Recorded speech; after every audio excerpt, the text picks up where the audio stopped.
Ini pakai laptop yang baru, jadi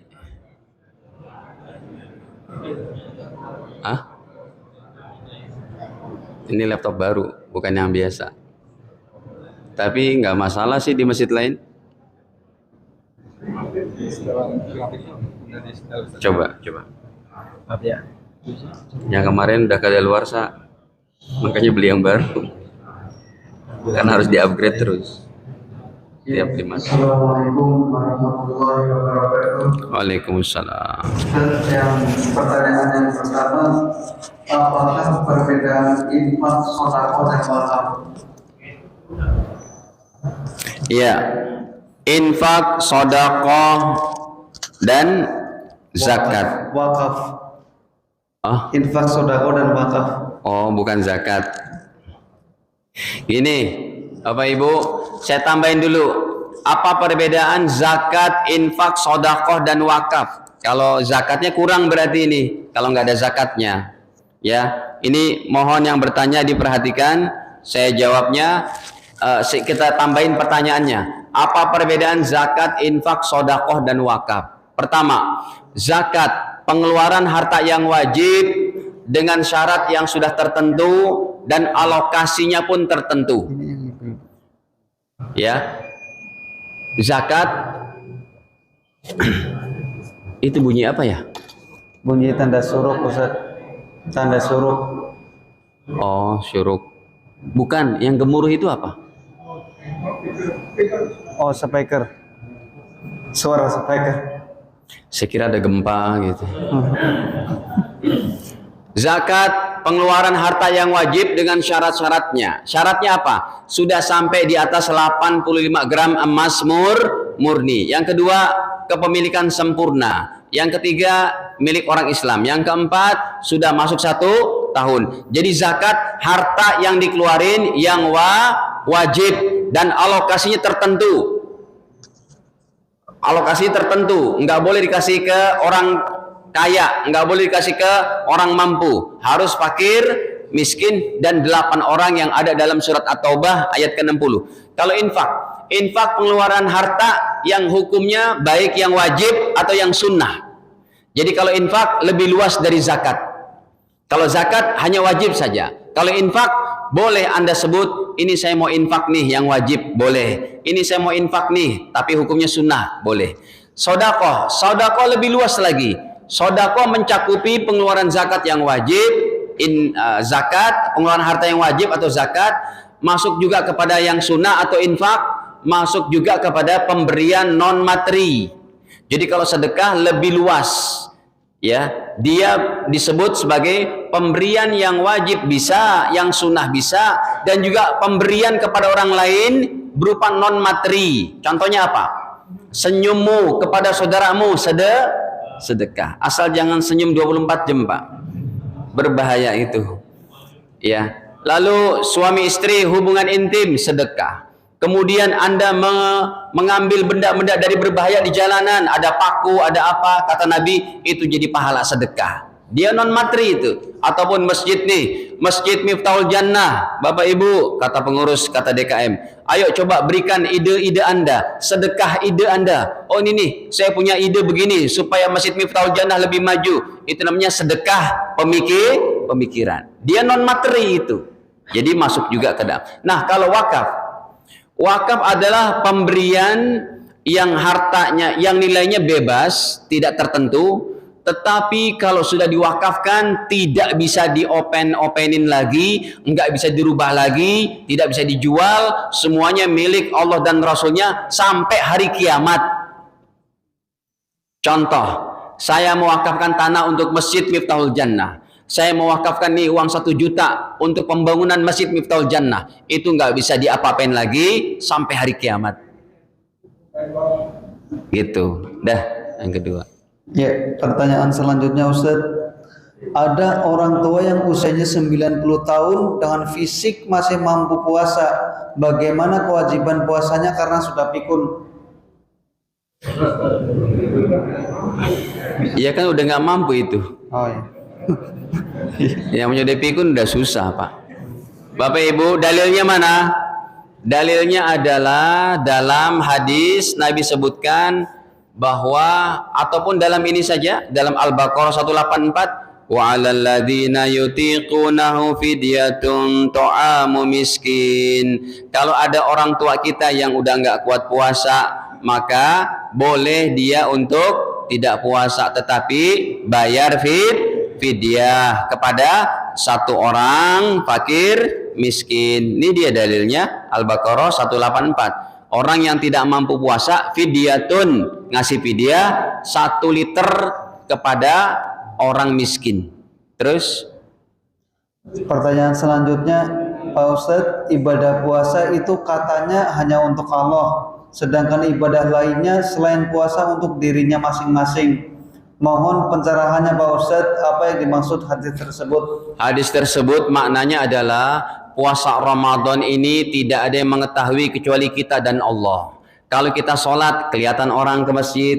Kalau kita sedekah, datang juga ke pengurus masjid. Datang ke amil zakat, kelihatan. Kalau kita haji umroh, apalagi Pak, ada yang namanya walimatus safar. 1 RW diundang itu untuk safarannya. Kenapa? Orang mengerti, melihat. Tapi kalau puasa, tampaknya nih di masjid pada puasa. Nanti pulang ke rumah, kunci pintu, tinggal sendiri dalam kamar. Di kamarnya ada apa? Makanan, minuman, nggak ada yang tahu kecuali dengan Allah. Makanya puasa kalian tuh untuk aku, kata Allah. Maksudnya begitu. Sebuah kata yang berartikan betapa Allah menghargai puasa Anda, yang padahal Anda bisa untuk membatalkannya dalam keadaan yang sangat mudah, bersendirian. Kayak saya ini tadi dari rumah ke sini, ya kan? Sudah adzan, dalam mobil saya kan, mobil juga gelap, dari luar nggak kelihatan. Udahlah, tinggal saya nikmatin kok. Tapi itu tidak kita lakukan. Itu yang disebut dengan puasa kalian untuk aku, kata Allah. Ya, kenapa? Begitu rahasianya. Tampaknya orang ini di luar mulutnya kering, dia masuk ke rumah makan minum, siapa yang tahu? Gitu. Makanya milik Allah. Terus Pertanyaan selanjutnya Pak Ustadz, kalau usaha dari modal kantor yang keuntungannya untuk kesejahteraan pegawai kantor, apa perlu juga untuk mengeluarkan zakatnya Pak Ustadz? gimana maksudnya? Jadi kalau usaha dari modal kantor, Usaha apa? usahanya dia buka usaha tapi modalnya dari kantor gitu. Kemudian keuntungannya untuk kesejahteraan pegawai kantor, apa perlu juga dikeluarkan zakatnya, Pak Ustadz? Ini uang pribadi bukan? Bukan, dari kantor. Kalau uang kantor nggak wajib, masa ya kantor berniat bayar zakat. Kalau sudah dibagi menjadi keuntungan pribadi dari saham yang dimiliki oleh kantor, makanya nggak ada tuh zakat daripada saham milik 10 orang, nggak ada, kecuali udah dibagi masing-masing udah menerima hasil dari keuntungan sahamnya itu, dan ada di atas 85 gram emas, baru dikeluarin 2,5%. Itu pun kalau sudah mengendap 1 tahun. Tapi kalau keuntungan yang sunnah, boleh untuk kesejahteraan yang sifatnya kepada karyawan dan yang lainnya. Jadi kantor itu atau nama perusahaan tidak wajib kena zakat. Yang kena zakat adalah pribadi-pribadinya. Makanya saya katakan, kalau keuntungan dari kantor, dari berapa orang yang punya saham di situ, masing-masing mereka udah mendapatkan keuntungannya dan ada di atas 85 gram emas, baru keluarkan 2,5%. Selanjutnya Ustaz, apakah ada hukum atau dalilnya untuk wanita yang ingin puasa penuh dan minum obat berhenti haid, apakah boleh? Tidak ada dalilnya dalam hadis. Ini dibahas oleh ulama kontemporer zaman sekarang. Ini termasuk masalah-masalah modern. Karena zaman Nabi tidak ada yang namanya obat penahan menstruasi. Begini jawabannya. Dikiaskan kebolehannya oleh fatwa ulama ketika para ulama membolehkan untuk wanita muslimah yang berhaji supaya mereka tidak menstruasi, maka ditahan pakai minum pil sesuai dengan arahan dokter. Pilnya ini supaya dia hajinya tidak tertunda dengan menstruasi. Karena kalau dia tertunda, repot nantinya itu. Di padang Arafahnya repot, tawaf ifadahnya yang harus dalam keadaan suci itu jadi repot. Dikiaskan, kalau ada yang mau minum pil, maka tetap masih boleh. Pertanyaan selanjutnya, Assalamualaikum Ustaz. Bagaimana sebaiknya bersikap saat azan, berkumandang dan iqomah diikrarkan, karena banyak di jamaah sini biasanya masih ngobrol-ngobrol dengan temannya sambil bersenda gurau gitu. Terima kasih. Iya, hadirin, ketika adzan kumandang, adzan berkumandang lalu kita ngobrol, ini adalah perbuatan yang tidak baik. Maka ketika adzan kumandang, maka jawablah adzan, jangan ngobrol. Karena itu hakikatnya panggilan milik siapa? Allah. Makanya doanya Allahumma rabba hadhi da'wati tammah. Ya Allah, engkaulah pemilik azan dakwah yang sempurna ini. Tidak baik kalau kita ngobrol. Ada berapa kali tuh ketika azan kumandang saya ditanya sama jamaah, terutama habis kajian maghrib. Jamaah datang, Pak Ustadz bertanya dong. Saya jawab, Pak, sebentar ya Pak, kita sedang mendengarkan azan. Jadi jangan ngobrol. Terus aturan manusia yang tidak bertentangan dengan Al-Quran dan hadis, apakah bisa namanya takwa, Ustaz? Aturan manusia yang tidak bertentangan dengan Al-Quran? Ya bisa, tapi biasanya tujuannya tuh untuk kemaslahatan umum. Kemaslahatan umum kalau memang memberikan dampak baik itu termasuk dalam Al-Quran dan hadis juga. Karena Al-Quran dan hadis memberitakan kita untuk menjadikan kebaikan untuk orang lain. Contohnya, peraturan umum, peraturan manusia, traffic light, lampu merah. Ya, ini kalau nggak ada lampu merah, apa nggak repot Pak? Yang ini nyerobot, yang dari sana nyerobot, itu kan peraturan manusia. Tapi kalau kita jalankan itu sesuai dengan Al-Quran dan Sunnah, supaya apa? Saling tertib begitu. Pertanyaan terakhir Ustaz, apabila ada 100% hartanya kena 2,5% dan seterusnya sehingga habis, mohon penjelasannya Ustaz. Sehingga jadi ada apabila harta kan semuanya 100% itu kena 2,5%. Nah, terusnya 100% kena 2,5%, mohon penjelasannya. maksudnya gimana ya? Gimana?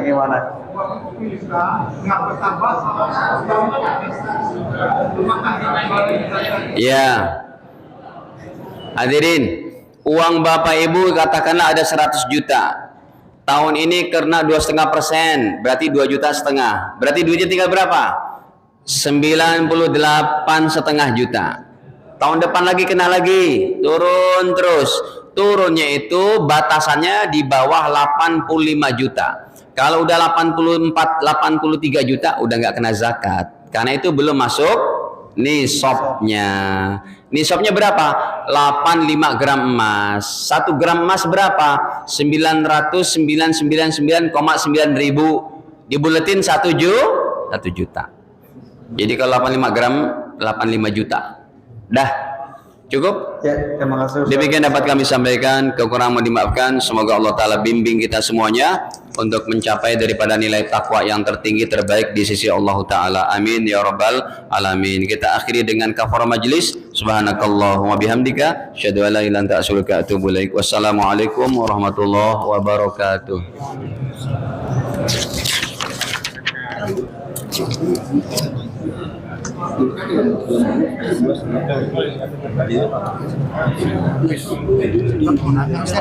Sholat Jumat ada kode nggak? Ada. Oh, di kode ya? Ya, kodenya syukur.